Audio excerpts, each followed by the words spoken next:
so many of us on the product and the engineering side came up as engineers, and we believe in this model of argument and conversation where we start with a spreadsheet with 900 rows and we derive the universe from scratch, and we show everybody in the room that we're the smartest people, and we prove to them that we know more than they do and they should therefore listen to us and shut up, right?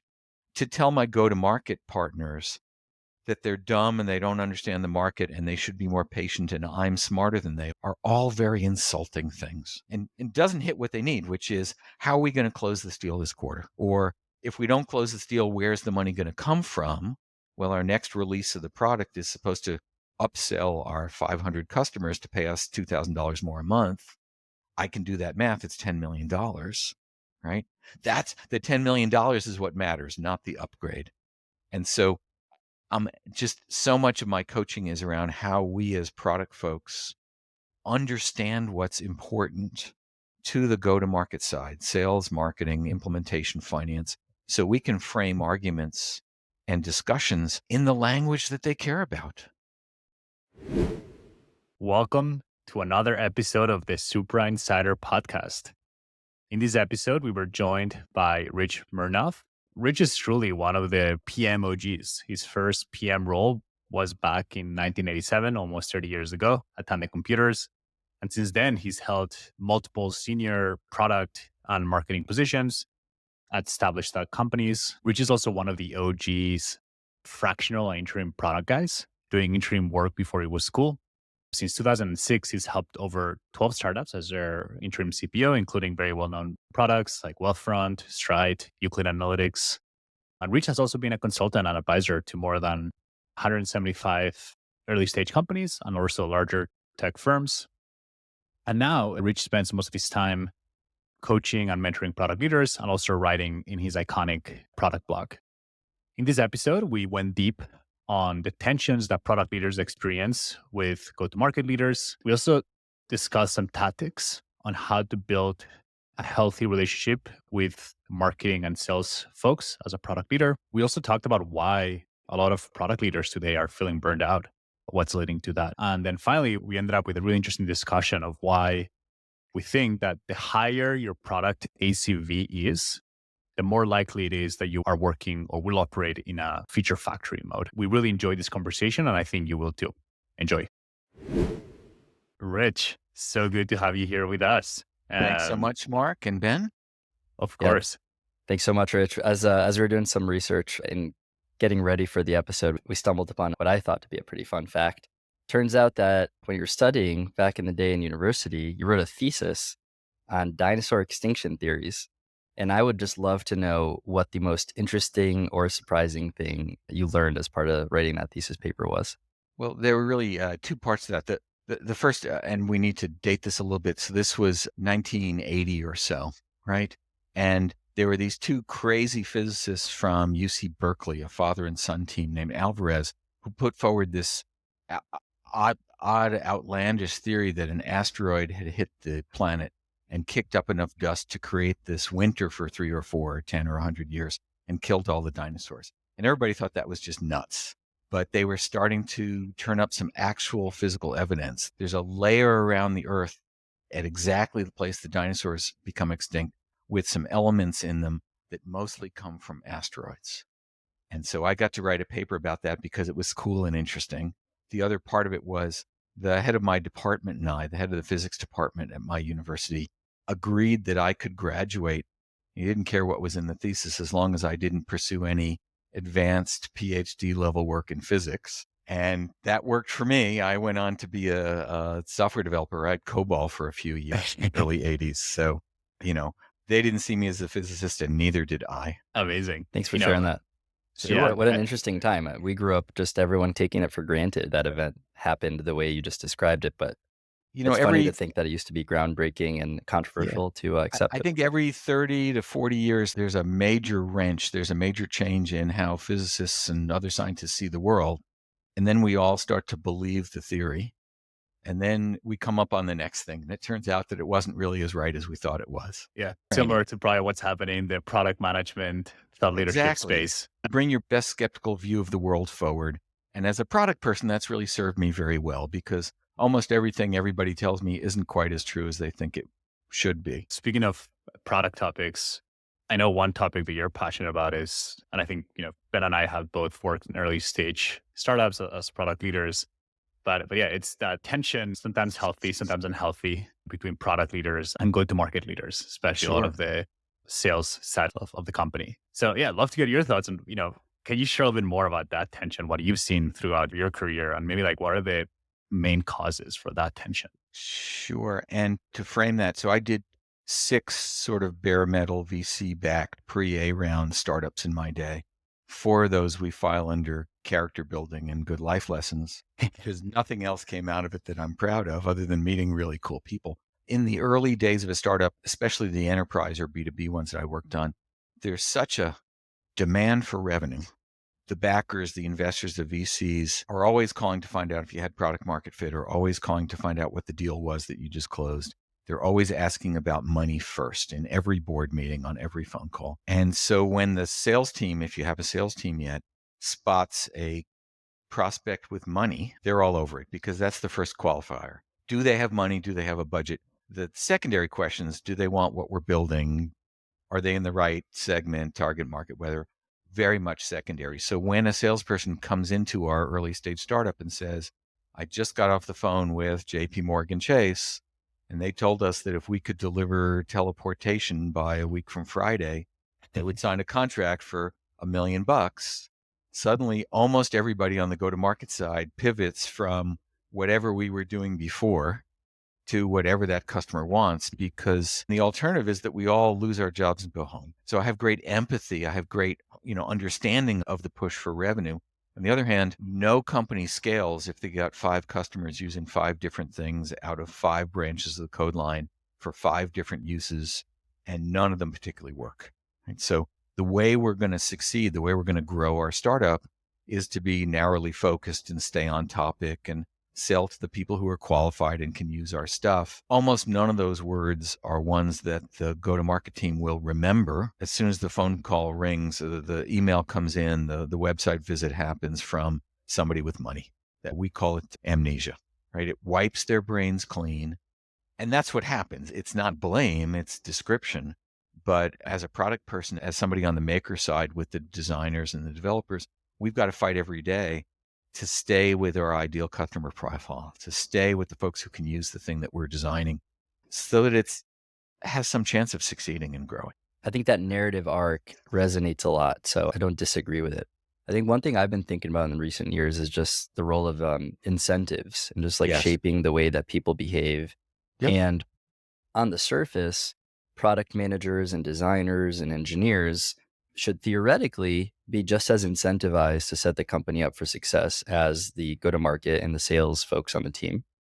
So if PMs, if like the EPD side of the company thinks one way of operating is more likely to set the company up for success and the go-to-market team thinks something else, do you think that's something that, like, if the CEO tends to agree more with the EPD side of things, they just have to almost like tweak the incentive structure of the go-to-market side to get them to see the world more similarly to the EPD side? I think incentives are part of it, maybe a big part of it. Let's think about timeframes though. Okay. So if I'm a commissioned salesperson, right, and we all remember Alec Baldwin telling us the coffee is for closers and first prize is a Cadillac, third prize you're fired, right? If I don't close deals this quarter, certainly as the company scales up, I'm likely to be fired. And so the time frame for me to get the thing that my customer asked for or demanded, that's this tiny little feature that isn't in the product, that isn't tiny, is this quarter. And everything else basically is an FU. It generally takes more than a quarter to figure out what they want, test the thing, build the thing, design the thing, deliver the thing, and have it be successful. So on the EPD side, on the maker side, we're thinking about a couple or 3 quarters. Now, if it's a pure bare metal startup with 11 people, we throw everything aside and do whatever that is. But if we've got 35 customers, we're building for the 35 customers, not for the one. And the cycle just takes as long as it takes. And that's way too long for the go-to-market side folks to put numbers up on the board to protect their jobs and their careers. And so we can put incentives in place that say, for instance, you get 40% more commission if you sell to a customer that actually meets our ideal customer profile, and you get 60% more commission if they can actually successfully deploy the product, because these are the 9 questions we should have asked. That's great. If we don't have enough of those candidates, if we don't have enough of those prospects, the salespeople won't just sit on their hands and say, okay, I guess I get fired. They're going to chase whatever's warm. They're going to chase whatever seems interesting, or folks who've raised their hand, even if they're not qualified. That's what we pay them to do. And I think to expect something else is unreasonable and putting them in the wrong box. On the other hand, if we shake our roadmap every 6.5 days and we never finish anything, or we ship partial crap that doesn't work and is going to fall down with the next release, then we don't get to the next quarter. And so I think timelines are really important. Incentives are really important. It's also, I think, helpful on the product side for us to really understand what salespeople do, what marketing people do, what implementation people do, so that we bring just a bucket of empathy to the office every day. For us to talk badly about those people because they're doing things that frustrate us, back to Ben's point, missing the incentives, missing the organizational pressures. Sure, the CEO can lean in. I think that's really important. But I'll tell you, I've seen this pattern at hundreds of companies. So the CEO may not have as much complete control over this as the scenario does. What are the common misconceptions that you find yourself coaching product leaders on about like what marketing or sales teams do? Yeah, even before what they do, what they care about. Mhm. So folks who've been reading my stuff over the years have seen just an endless series of articles about, or posts or talks or whatever they are, about how we as product folks really love and are digging into the process steps of how we build stuff. Okay, first we do this kind of discovery, and then we do mock-ups, and then we do and we love the stepwise description of the processes of how we get there. And my general observation is that almost no one on the go-to-market side cares. We're talking inside baseball, if that's an Americanism here we can use. One of the other descriptions I've used is, if you've ever been at a cocktail party, right, and somebody sticks you in the corner here, and for me, it's the serious golf fanatic, because I don't play golf, who wants to spend 25 minutes telling me about courses and green jackets and players and all this stuff. And honestly, I couldn't give an F, right? When we're talking with our go-to-market side folks, I think about how we're doing discovery and why it takes so long and how come the sprints are full. I think they hear that as excuses or lack of interest, or we're not working very hard. Instead of saying, if we go for the money phrases instead, the 3 things on the roadmap that are on the roadmap are the ones we've all agreed are going to make us the most money. So if you have something you want to kick that's big enough that you want to kick something off the roadmap, I need you to talk about how much money it's worth. And it better be worth more than the thing we put on the top of the roadmap, because that's coming back to what our go-to-market folks actually care about. Current revenue, near-term revenue, new customer signups. Go figure out what your metrics are. So many of us on the product and the engineering side came up as engineers, and we believe in this model of argument and conversation where we start with a spreadsheet with 900 rows, and we derive the universe from scratch, and we show everybody in the room that we're the smartest people, and we prove to them that we know more than they do, and they should therefore listen to us and shut up, right? That's how a lot of engineering conversations go, by the way, and that's okay, because that's the right method there. To tell my go-to-market partners that they're dumb and they don't understand the market and they should be more patient and I'm smarter than they are all very insulting things, and doesn't hit what they need, which is, how are we going to close this deal this quarter? Or if we don't close this deal, where's the money going to come from? Well, our next release of the product is supposed to upsell our 500 customers to pay us $2,000 more a month. I can do that math. It's $10 million, right? That's the $10 million is what matters, not the upgrade. And so just so much of my coaching is around how we as product folks understand what's important to the go-to-market side, sales, marketing, implementation, finance, so we can frame arguments and discussions in the language that they care about. It would seem obvious, but apparently it's not. Kept me busy for the last couple or 3 decades. Yeah, I think this is a good segue to something that I like that you wrote about a month ago. You wrote something about how prioritization is as much a political problem as it is an analytical problem. Does this boil Yes. down to just like fundamentally understanding what drives and motivates people and learning how to influence them? And that's really what you might consider political power in this sense? I think that's part of it. I think that's the right start. Certainly, if you're bringing a spreadsheet into a meeting of your executive team, you've already lost the argument, right? Nobody's going to look at it. Nobody cares. The other part of that, though, Ben, what I see is that in general, I don't expect the various functional groups to align with each other, agree with each other, or have the same priorities. Okay. So marketing should want me as the product guy to have lots of things in the roadmap, which are going to improve top of funnel and trial conversion. And there's a bunch of things that marketing wants, right? The high-end sales team actually is looking for the 2 or 3 features which are going to advance the 2 or 3 biggest accounts and whatever complaints we're getting from current customers about why they're not renewing, which is not top of funnel. It's at the renewal end, right? Our support team deeply feels the pain of every one of our bugs, especially the 5 or 6 bugs that cause the most phone calls. So if I were on the support side, I'd be beating up product to fix the top 6 bugs instead of top of funnel for marketing and instead of major features for big customers.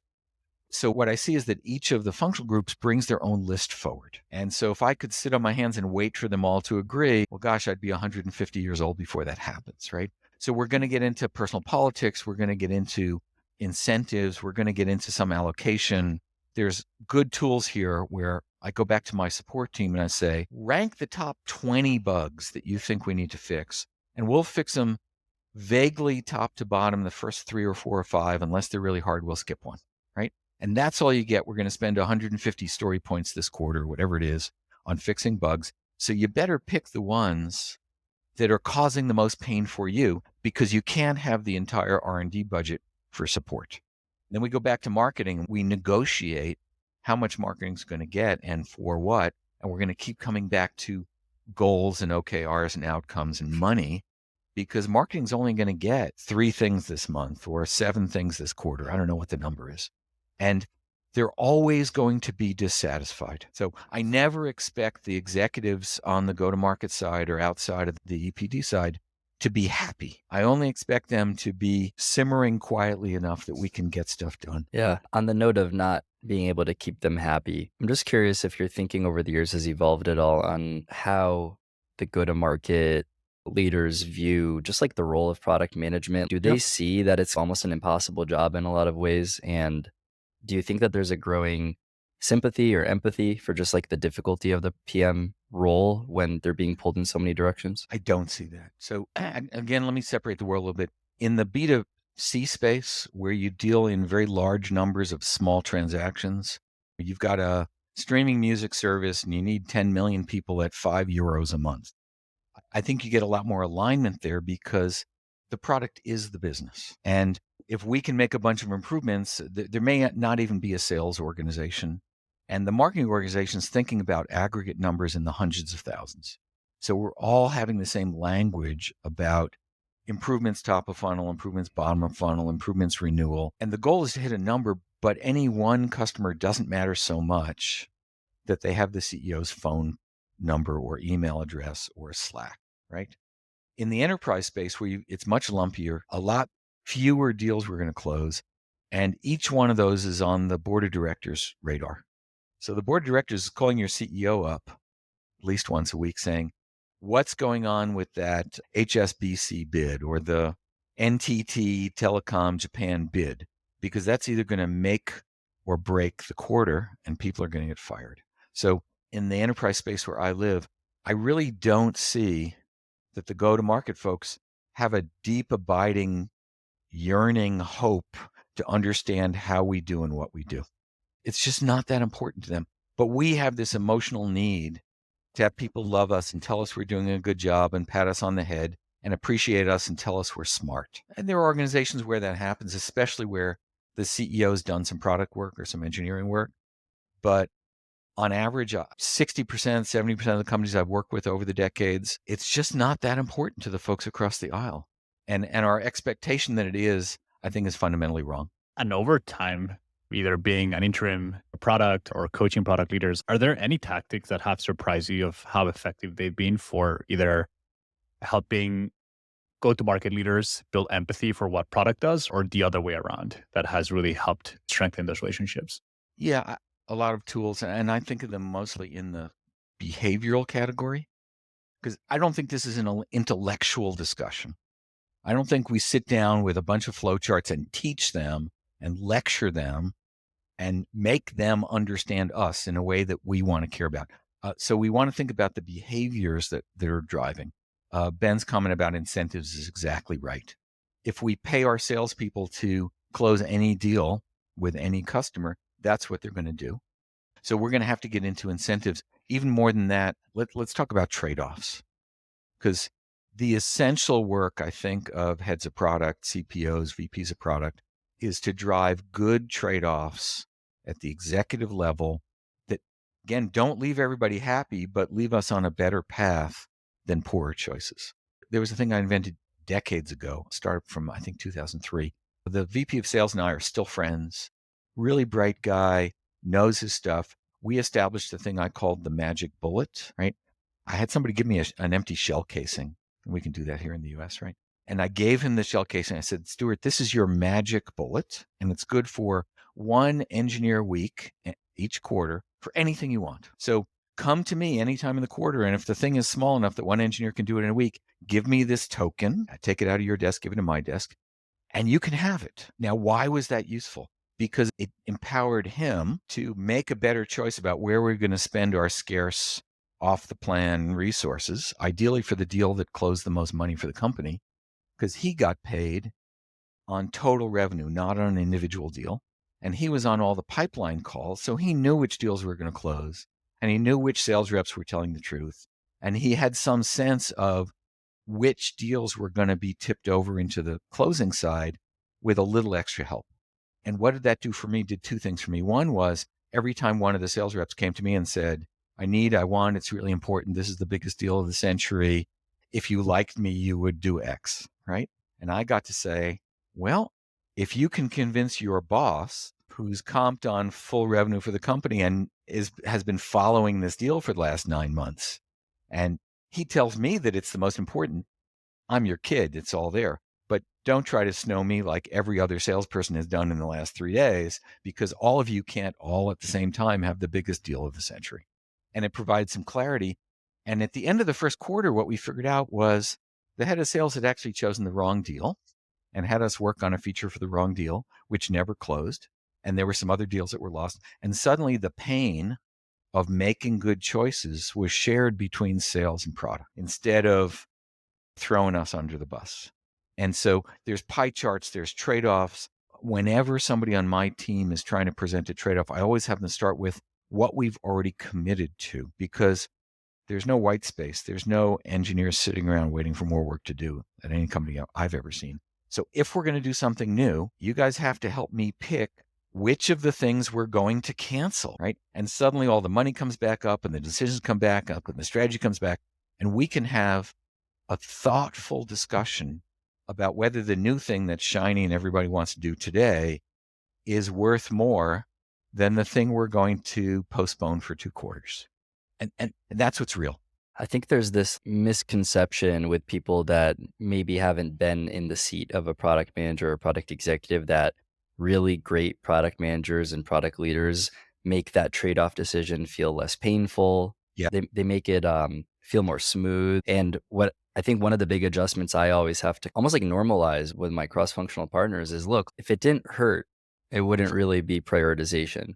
And prioritization That's is right. not doing the right thing and saying no to the wrong things. It's looking at all the things you want to do and making the hard decision of which ones we're not going to do. And sometimes, to Mark's question, the thing I've learned that helps just a little bit build that empathy is to get a coffee with them. Be like, look, Yes. I want to put you in the PM seat for an hour. Sure. I love that. You're in my shoes. You're Yes. looking at these different options. You have this amount of resources. We're both trying to grow the business as fast as possible in a sustainable way. Yes. Here's my logic. If you're Yeah. seeing something different than I am, walk me through it, right? Just help me. And I'm like, Sure. I'm willing to walk away from this coffee with a different opinion than I came coming in. So you have That's the right. keys for an hour to be in my shoes and just I walk love me it. through it, right? I love it. Actually, the most important thing was at the beginning of that, which is that you went out and you got coffee. So Yeah. I find that being in a non-confrontational moment, having coffee or lunch or whatever with my peers, and doesn't matter what we talk about, right? Sports, kids, national politics, if you can do that without anybody getting hurt, the state of the company, gossip, whatever it is, right? That what we need to do is we need to form strong personal relationships with our peers so that when I say there is no excess here, they're liable to believe me, right? There's a general assumption on the go-to-market side because they don't see all the fancy footwork and trade-offs and daily hacking and slashing we do that we're not working that hard. Is there a way to do that virtually? Or do you think you just have to get Yeah, on that plane, get on that car and meet them in person? There are some companies that are really virtual, and I love them, and everyone is scattered. And I think in that case, you can, of course, do it virtually. You make a little time, you set an agenda that says, we're just going to catch up, introduce ourselves, laugh, tell a joke, right? If a substantial part of the executive team, though, is in person, I don't think I, as a head of product, can do it remotely. A lot of the product work, head of product work, is to trip the VP of enterprise sales in the hallway before he or she gets to the CEO's office to escalate something, or to preempt a thing before it's been discussed in the hallway. And so if most of the executive team is meeting in person, then I think as a head of product, I have to be there in person, or I simply won't know what's happening until after it's been decided. But yeah, it's the human contact, it's the trust, it's leaning in and helping the folks in the other departments. Maybe I observe something about how our SDRs or early pipeline folks are doing something, and I think I could make them be more successful and make more money. I want to go offer that. If I see something that marketing is doing that may be unproductive, I want to humbly offer my opinion. I want to be their champion. I want to be their supporter because it's good for everybody when the company's succeeding. I want to be lavishing praise on folks in other departments who are doing good work so that when there's somebody who's stepping out of line, it's not the first time I'm having a discussion with their boss. Right? This is a social issue, much more so than what we tend to think of on the engineering and product side, which is it's algorithms are fine, just don't bring them into the executive team. One of the environments where I found the most kind of agency and quote unquote pushing back on requests from some of my business and go-to-market partners was actually at Facebook. And I had a very strong set of opinionated stakeholders that were asking my team to work on something. And I was able, because Facebook is a more metrics-driven company where everyone is evaluated, at least on the product side, heavily based on their ability to move a metric that leadership cares about. I was able to point to that metric and say, if you can reframe what you're asking me to do as something that will move that metric, I will be willing to throw away large parts of my roadmap to build this thing. Can you help me understand the steps to how it moves it? Sure. And what I found that in the process of just being vulnerable in that way and being like, look, I'm going to get a bad performance review if I do what you're asking me to do, right? Like you're asking me at a personal level to take a hit for something that's hard for me to understand how it's going to help the rest of my team. And I'm responsible for my team. Like this is like 20 people. All 20 of these people are going to get more credit on their performance review, more likely to get promoted if they can move this metric too, because we share the credit for the team. So if you're asking for something that's going to hurt the rest of the team, it's my responsibility to understand how, right? And I found that de-escalated. It was surprising to me how just being that open and transparent about the incentive structures for the team was able to get them to take a step back and be like, okay, let's actually like schedule an hour and talk about how we're going to connect the dots because I think it could connect the dots. I'm like, great, let me see it. And I love that. I want to put that in the right box though. Okay. So if we went back to the folks who participate in Supra and we asked them the question of what fraction of those companies have really clear OKRs or goals that are actually going to drive the business that everyone understands and agrees on and gets paid for. First of all, I think that's a small subset, right? Very small.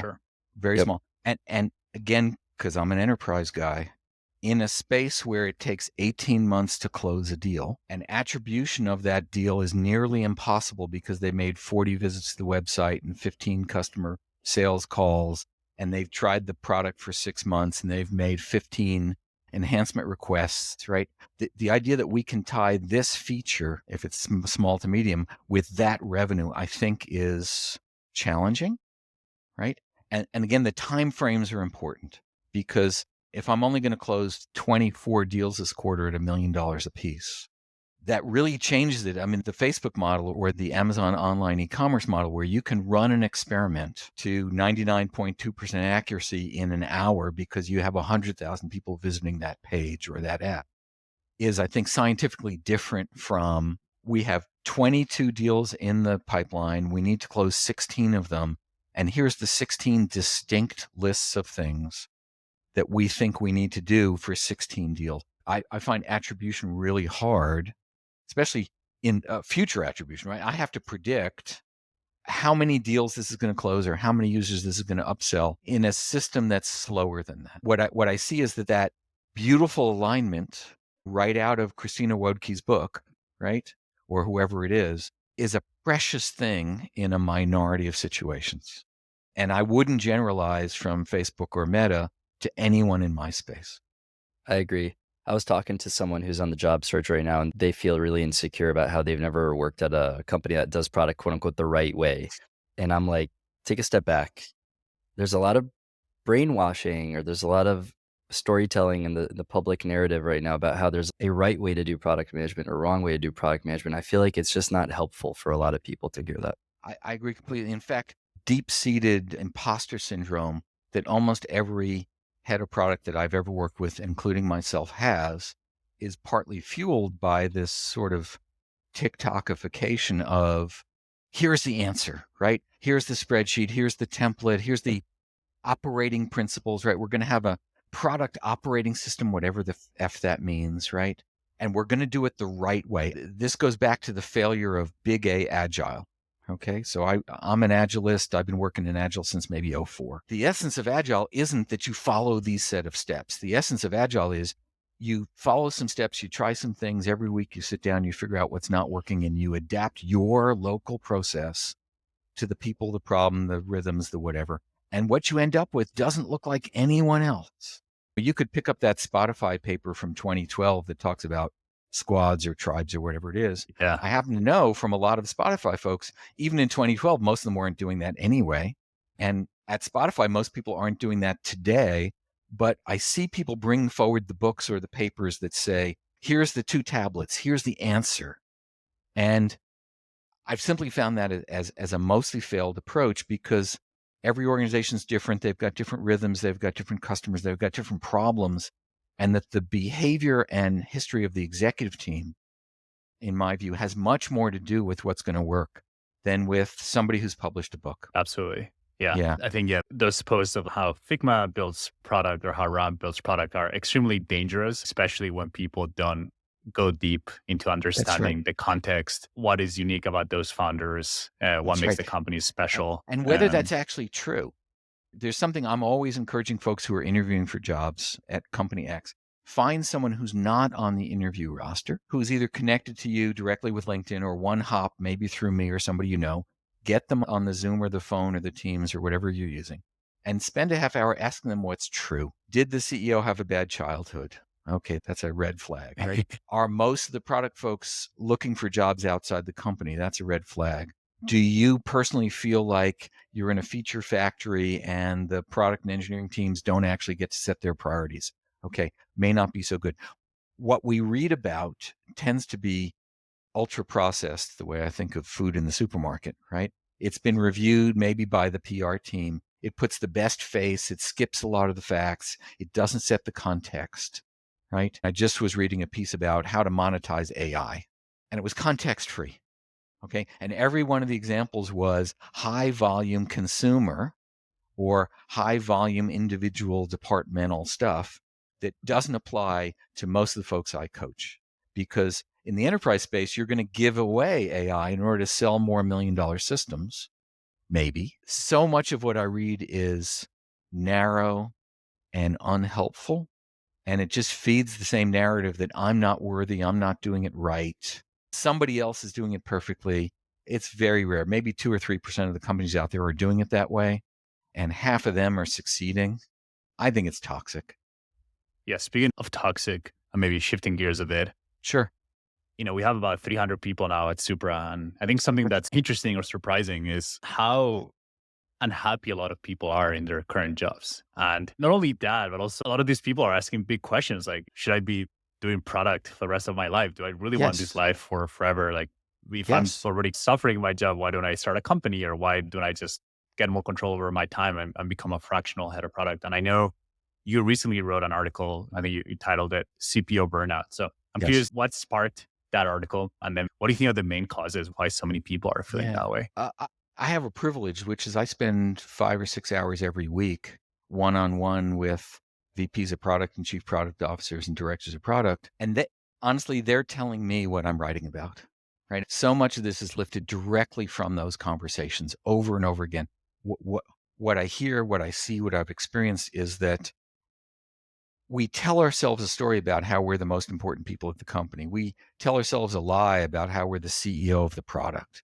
We have this narrative that suggests that we are in control of this very complicated random beast, which we're not. The head of product has probably fewer people working for them than anyone else in the C-level. Now, they may be the smartest, I like to think, and they're thinking for the whole business, and we're being strategic, but we have the smallest number of people and often the fewest votes at the table. The things I see, again, particularly on the enterprise side, I see a lot of very sales-led companies where we define a millisecond as the time between when product management tells sales they can't have something and the sales team escalates it to the CEO who approves it, right? We've seen it over and over again. If you're the head of product at a company where you can't make decisions stick, you can't succeed.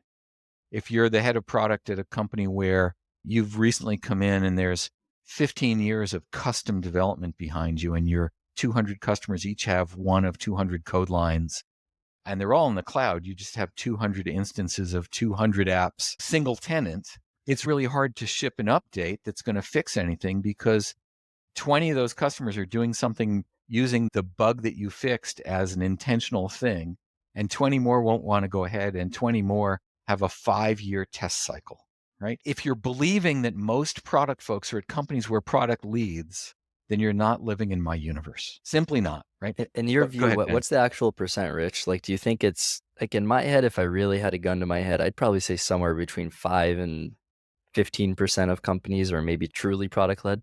Sure, choose that. Those sound like good numbers. And again, I think they're weighted toward B2C, high volume, right? In the B2B space, 10% would be heavenly, right? Would you say that the asterisk maybe on that is that within the B2B companies, maybe the ones that are more likely to be product led are ones that maybe really value user experience, they think they're No, going to win through no? no, no, no. Interesting. I think it's all about average sales price. If you're B2B and if you've got subscriptions for accounting systems for small businesses and you're getting $200 or $500 a year from 500,000 businesses, then you're in the volume business and you get to talk about volume. If you're in the $75,000 and up per year per deal, you have to be awfully big to get to product led because it's lumpy and it's hard to assign. I've interviewed many scores of enterprise sales teams in my day.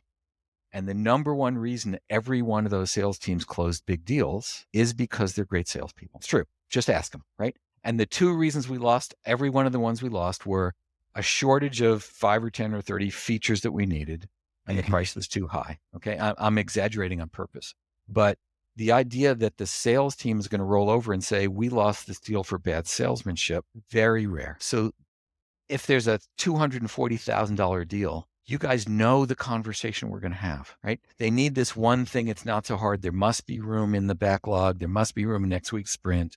They told me it was easy. It's probably only 10 lines of code. Can't you guys just do it? And that's about average sales and aggregate sales. As you're moving down to SMBs, it looks a lot more like consumer because no one of those customers is sufficiently special that you can deal with them in groups and aggregates and cohorts, whatever you're doing, and have the bronze, silver, and the gold and have some analysis about how we're going to upsell from bronze to silver in numbers of thousands. That's such an interesting point, Rich. I've never connected the dots on this, but if I'm reading it right, or I'm hearing you right, what I'm hearing is if I am a product leader interested in being in a company that is more likely to have a true product led culture, maybe one of the main things that I should be evaluating is like the ACV. And the smaller the ACV, the average contract value or the deal size or whatever it is, then the less likely there is to be a concentration of influence around a single deal that will torpedo my roadmap, most likely. Something like that. Yeah. And again, I'm overstating it a little bit, but I'm agreeing with you. So I can't poke holes in that off the bat. It yeah, seems to make sense. I have seen some product-led companies that have higher ACVs, right? But if we think about the behavioral issue here, if we think about what we're paying our go-to-market team to do, it's to close a small number of large deals. And if they don't do that, bad things happen. And so there's a tremendous amount of incentive for much of the executive team to understand the limitations that I keep bringing to the table. But just this once, right? Just for fun. I don't know if you guys know this, but there are no health benefits to joining a gym. Do you know this one? Okay. There's just health benefits of going and That's right. exercising. If you don't go to the gym, right, you don't get any exercise, you don't lose weight, you don't get in better shape. And so there's this sort of behavioral trope where we say, I understand that we have to invest in the platform. I understand we have to invest in fixing bugs and tech debt. I understand we need to build for the larger market. But just this once, just this 1 month, let's divert a bunch of people for this one special deal. And it happens every month. But if we don't connect the dots and show the pattern, and I've done a few dozen of these where I come into the executive team and I name the deals one by one that caused us to blow up the roadmap. We're not talking theory. We're not aggregating and saying, okay, the reason that we didn't deliver the things in February we were supposed to deliver was because we diverted half the team to this deal. And the reason we didn't deliver the things in March we were supposed to deliver was this deal, which closed for a lot less than we hoped. Because that's the only way to undercut the theory that says there's capacity and you're just not working so hard. And there's a bit of shaming there, but until we've named the next 6 of those, the pattern's not obvious. Yeah. I'm curious, Rich, you're working with all these product leaders that are coming to you and be like, hey, this is not working out for me. I'm not happy. Like, what are you telling them? What am I telling them? In the current job market, it's going to take a long time to find the next thing. So if your home economics depends on getting a salary, don't quit until you have the next thing. That's really important. Unless you're so miserable that it's having health effects or your spouse is telling you that you need to quit or take a vacation, right? The second is to do a lot of really detailed digging and validation, not just what the recruiter tells you, not just what the folks in the interview cycle tell you, because that's a sales cycle. Okay. Their job in that cycle is to convince you to take the job at that company. You have to find some people who will tell you the truth. You have to use the product. You have to go look at Glassdoor. Go check and see. It isn't hard to tell if they have 2 or 3 or 4 or 5 previous heads of product who didn't stay there very long, and for you to call one of them up and to ask what happened. Because if you put yourself in that very same company that the last 4 people failed at, you can either decide you're in the top 20% and you're better than those 4, which might be true, or that there's something systemic happening that's causing heads of product to not succeed. And I think, again, back to the sort of PR view, if you think you're going to wander into that company with your product operating model printed out on this really lovely flow chart and convince everybody to put 15 years of corporate history behind them and to screw all their customers, then I think you're missing the reality of the situation. You know, there are companies out there that are great, but you have to do your homework and not just assume if they're giving you a big pay package, it's going to be fun. What percentage of the situations where you are seeing that people are unhappy, ready to get out of the company, do you think could have been solved if people had spent way more time doing that due diligence, talking to people? Maybe more than half.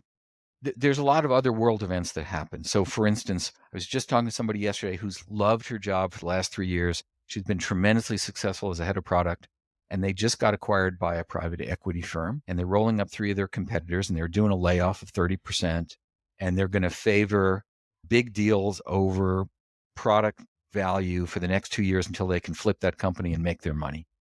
And so she's going to have to start a job search, and the speed of that is out of her control. And she's got to stay in that job for a while because she's got bills to pay. Makes sense.